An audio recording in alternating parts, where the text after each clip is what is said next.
Hello and welcome to my channel Stine Loves Makeup. My name is Christina and today I will be reviewing the BECCA and Jaclyn Hill face palette. Sorry, it's very reflective. I know what you're thinking. You're thinking, this came out ages ago. How come you're only reviewing it right now? And I've got two reasons for this. The first reason is that in Australia this is actually still available from Sephora Australia for $89. And the second is that the Chrissy Teigen palette has recently been released in America and it's not out yet in Australia. I expect it'll be out in June or so. But there have been a lot of comparisons drawn between the Chrissy Teigen and the Jaclyn Hill palette. So I was thinking, why not go back and review the original? Personally, I bought this back in July when it got released in Australia as a birthday present to myself. I like the packaging, it's really pretty, although I feel like it's a little cheap because in my palette the raised bit here has started to come off.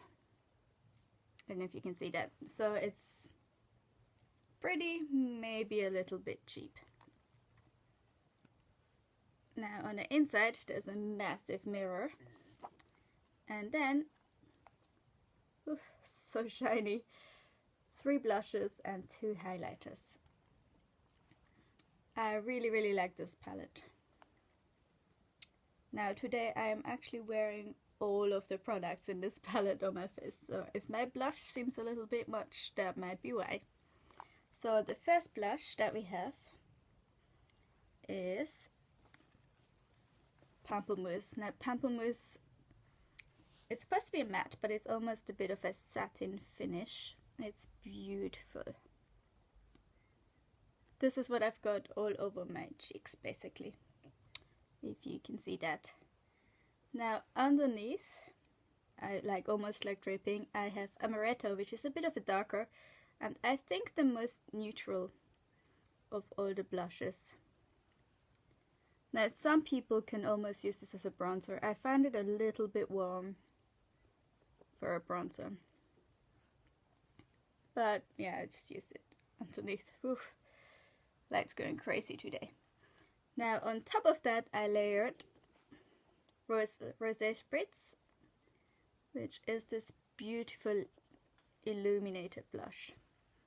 For me, this one is almost a little bit golden, or too golden for my complexion. And I find that sometimes it emphasizes my pores a little bit, which obviously is not ideal. But yeah, that's the 3 blushes. Now if my skin looks a little dry and roughed up, please excuse it. I've been battling with eczema. Now, let me grab a tissue. The 2 highlighters in this are really nice. I've got them both layered on my cheekbones today. So one of them is Champagne Pop, which Jaclyn Hill and BECCA are famous for collaborating on. If you can, you can't see that up over here.